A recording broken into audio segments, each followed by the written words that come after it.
Hello, good morning. कैसे हैं आप सब? होप करते हैं कि सब अच्छे होंगे। स्वागत है आप सबका हमारे यूट्यूब चैनल पर। आज इस वीडियो के माध्यम से हम बात करेंगे मुख्य सेविका डीवी में किन-किन डॉक्यूमेंट की आवश्यकता लगेगी। क्योंकि आप लोगों ने बहुत सारे मैसेज हमारे पर्सनल आईडी पर भेजे थे। उन सारे प्रश्नों के डाउट्स आज क्लियर होंगे इस वीडियो के माध्यम से, क्योंकि वहाँ रिप्लाई दे पाना थोड़ा मुश्किल होता है। वीडियो के माध्यम से समझेंगे तो सारे डाउट्स क्लियर हो जाएंगे।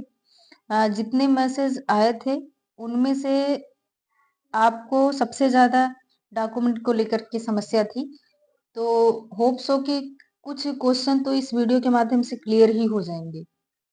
तो आइए इस वीडियो के माध्यम से समझते हैं कि पहले तो जान लेते हैं कि जो डीवी की कट ऑफ है वो कितनी रहने वाली है।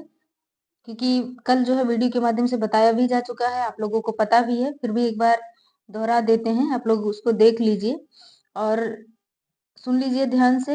डॉक्यूमेंट की जरूरत होगी उसके बाद बात करते हैं डॉक्यूमेंट पे। तो यहाँ पे देख लेते हैं जीबी कट ऑफ कितनी रहने वाली है। ये देख लीजिए, ये बिल्कुल एग्जैक्ट नहीं होगी ऑफिशियल, लेकिन फिर भी एक अनुमानता है। इस अनुमान के आधार पे आप लोग अपनी डॉक्यूमेंट रेडी रखिएगा, जितने लोग भी इस कट ऑफ के अंदर आएंगे। अ, 2 नंबर इधर उधर हो सकता है, चाहे 2 नंबर इससे कम जाए, चाहे 2 नंबर इससे ज्यादा चला जाए, लेकिन फिर भी इसी के लगभग समथिंग रहने वाली है। बहुत सोच समझ करके एक मानक निर्धारित किया गया है। तो देख लेते हैं यहाँ पे कट ऑफ कितनी रहने वाली है। आप जनरल की देख सकते हैं, जिनका 48 से 50 हो वो अपना डॉक्यूमेंट पूरा रेडी रखें।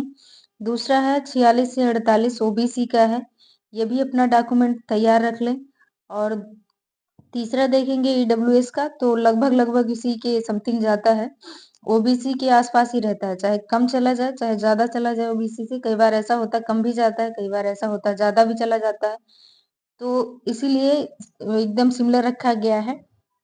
तो इसको ध्यान में रखेंगे। और 42 से 44 नंबर एससी का होगा, और 35 से 37 नंबर एसटी वालों का होगा। और पीएस कैटेगरी में जितने भी कैंडिडेट हैं, जो भी सीटें उसमें दी हुई हैं, जितने भी कैंडिडेट हैं वो अपना डॉक्यूमेंट पूरा रेडी रखेंगे। सीटों के हिसाब से उन्हें बुलाया जाएगा। जैसे मान लीजिए कुछ लोग ऐसे हैं जो बिना सीट देखे भर दिए हैं फॉर्म, क्योंकि उसमें 5 कैटेगरी की के लोगों को मांगा गया है। तो आप लोग ध्यान से पहले नोटिफिकेशन पढ़ लीजिएगा। फिर भी जो भी डाउट होंगे वो हम अगली वीडियो में पीएस की जो स्पेशल वीडियो आएगी उसमें कंफर्म कर देंगे। तो होप सो कि ईडब्ल्यूएस की और पीएच की दोनों अलग से वीडियो आएगी। अब बात कर लेते हैं कि जो भी लोग इस कट ऑफ के अंदर आते हैं वो लोग इस वीडियो को ध्यान से देखेंगे बिना स्किप किए हुए। थोड़ा लंबा भी हो सकता है वीडियो, फिर भी कोई दिक्कत नहीं है। अब स्टेप बाय स्टेप समझ लेते हैं कि जितने भी मैसेज आप लोगों के आए थे उसमें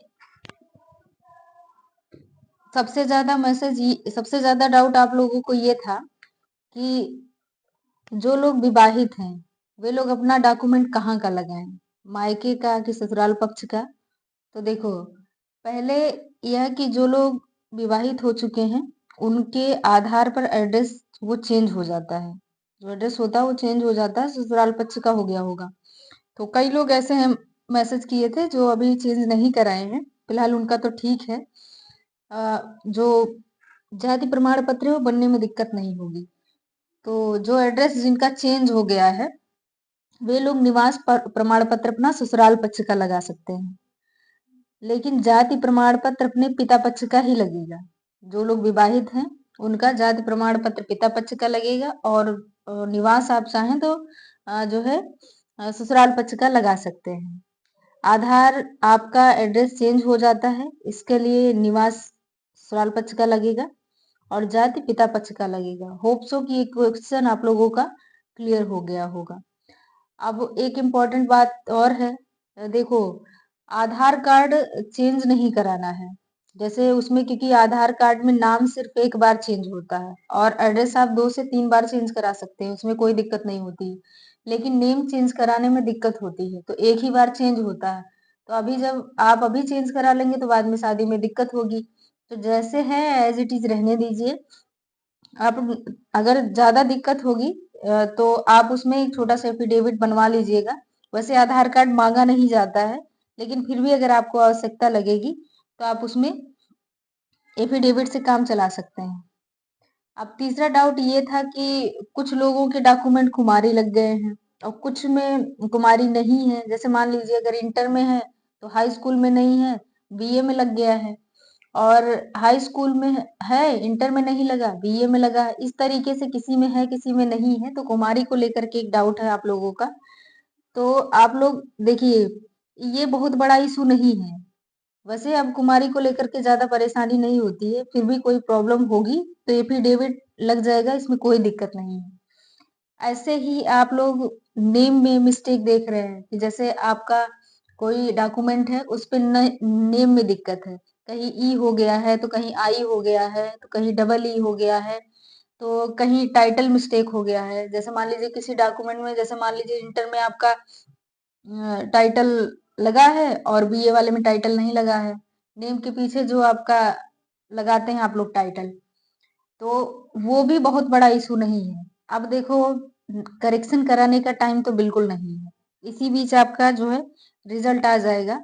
ये बहुत पहले आप लोगों को वीडियो के माध्यम से बताया जा चुका है कि जिनको करेक्शन कराना है वो थोड़े समय में तो होता नहीं है, टाइम उसमें लगता है। तो जिनको करेक्शन कराना था वो 2-4 महीने पहले करवा लिए होते। अब टाइम नहीं है तो आप लोग क्या करिएगा कि आप लोग एफिडेविट बनवा लीजिएगा छोटा सा। कोई दिक्कत होती नहीं है, वो एफिडेविट से भी काम चल जाता है। चाहे टाइटल का मिस्टेक हो, चाहे ईआई का मिस्टेक हो, चाहे कुमारी का मिस्टेक हो, कोई दिक्कत नहीं होगी, सब में एफिडेविट चल जाएगा। अब बात कर लेते हैं कि डॉक्यूमेंट क्या क्या रेडी रखें। तो पूरी डॉक्यूमेंट के बारे में समझेंगे। पहली बात तो ये कि आपके पास हाई स्कूल की मार्कशीट होगी और प्रमाण पत्र होता है, दोनों अलग। कई बार 2010 के पहले जिन लोगों के होंगे उनके अलग अलग होंगे। तो हाई स्कूल की मार्कशीट और प्रमाण पत्र, इंटर की मार्कशीट और प्रमाण पत्र अलग होंगे तो दोनों अलग अलग नहीं, एक ही में होता है तो एक ही। और बीए 3 वर्ष की मार्कशीट, और आप देख पा रहे होंगे डिग्री, बीए की डिग्री जो होती है, जिनके पास ना हो, पहले आप लोगों ने निकलवा लिया होगा, बहुत लोग निकलवा लिए हैं। जो लोग डिग्री नहीं निकलवाए हैं, वो लोग जहां से आपने बीए किया है जिस कॉलेज से, अगर 3 साल हो गए हैं आपको बीए किए हुए तो उस कॉलेज पे आ जाता है, डिग्री आपकी आ जाती है, तो आप वहां से जाके ले सकते हैं। और नहीं तो आप यूनिवर्सिटी में जाके ले लीजिए, क्योंकि आप अब साइबर कैफे पे जाके ऑनलाइन करेंगे तो बहुत लेट हो जाएगा, आएगा लेकिन बहुत लेट हो जाएगा, आएगा नहीं जब तक आपका जब आपको जरूरत होगी तो वो पहुंच नहीं पाएगा, क्योंकि 3 से 4 महीने लग जाते हैं। और बहुत सारी यूनिवर्सिटियों में ऑनलाइन होता भी नहीं है। हमारे अवध यूनिवर्सिटी में होता है ऑनलाइन, लेकिन डीडीयू में ऑनलाइन नहीं होता था पहले, लेकिन अब पता नहीं, कंफर्म नहीं है। फिर भी साइबर कैफे से ऑनलाइन कराने की जरूरत नहीं है, आप लोग खुद कोशिश करिए कि जाके ले लीजिए, चाहे यूनिवर्सिटी से और चाहे जहां से आपने बीए किया हो वहां आपको मिल जाएगा। अगला बात कर लेते हैं निवास प्रमाण पत्र। तो शादी हो गई हो तो ससुराल पक्ष का लगेगा, और नहीं हुआ हो तो पिता पक्ष का तो लगेगा ही लगेगा। अगला बात कर लेते हैं जाति प्रमाण पत्र का। तो जाति प्रमाण पत्र, शादी हो गई हो तब तो जो है अ, तब भी पिता पक्ष का ही लगेगा, और नहीं शादी हुई है तब तो पिता पक्ष का लगेगा ही लगेगा। जाति प्रमाण पत्र हल हाल में पिता पक्ष का ही लगता है, जिनकी शादी हुई हो उनकी, नहीं हुई हो तो कोई बात नहीं। और जो आई कार्ड है, जैसे आईडी कार्ड है आपका, जो फॉर्म भरते टाइम आपने लगाया हो, बहुत लोग ज्यादातर लोग आधार कार्ड ही लगाते हैं, नहीं तो पैन कार्ड। जो लोग फॉर्म भरते टाइम लगाए हैं वही आपके पास होना चाहिए, चाहे वो आईडी कार्ड में पैन कार्ड हो या आधार कार्ड हो, और कोई भी अदर आपने आईडी कार्ड लगाई हो तो वो आपके पास होना चाहिए। और अगला है एडमिट कार्ड। तो एडमिट कार्ड आपके पास भी होना चाहिए। हालांकि बहुत लोगों के पास नहीं होगा, फिर भी कोई परेशानी नहीं होगी, लेकिन एडमिट कार्ड होना जरूरी है, तो वो भी रख लीजिएगा।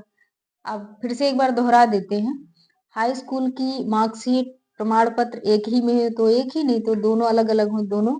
इंटर की मार्कशीट और प्रमाण पत्र, बीए की 3 वर्षीय मार्कशीट और डिग्री, और अगला है निवास प्रमाण पत्र, अगला है जाति प्रमाण पत्र, एक आईडी कार्ड जो भी आप लगाए हों, आधार कार्ड या पैन कार्ड, और अगला है एडमिट कार्ड। और उसके बाद बात कर लेते हैं पासपोर्ट साइज फोटो होना चाहिए। 5-7 रख लीजिएगा, लगेगा 2 ही, लेकिन फिर भी 2, 3, 4 आपके पास होना चाहिए। होप सो कि सारे डाउट आप लोगों को इस वीडियो के माध्यम से क्लियर हो गए होंगे।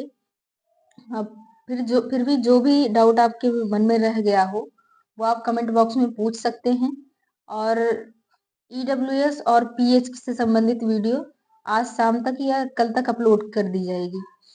वीडियो थोड़ी लंबी हो गई, इसके लिए माफ़ी चाहेंगे, लेकिन फिर भी आप लोग जो भी क्वेश्चन है ईडब्ल्यूएस से संबंधित या पीएच से संबंधित, जो डाउट आप लोगों के हैं वो इस वीडियो के कमेंट बॉक्स में पूछ लीजिएगा, कल उसको क्लियर कर देते हैं सारा।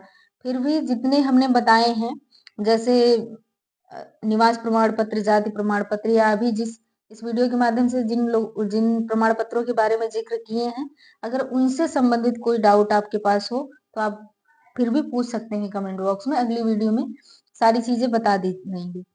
तो होप सो कि आप ये वीडियो समझ पा रहे होंगे।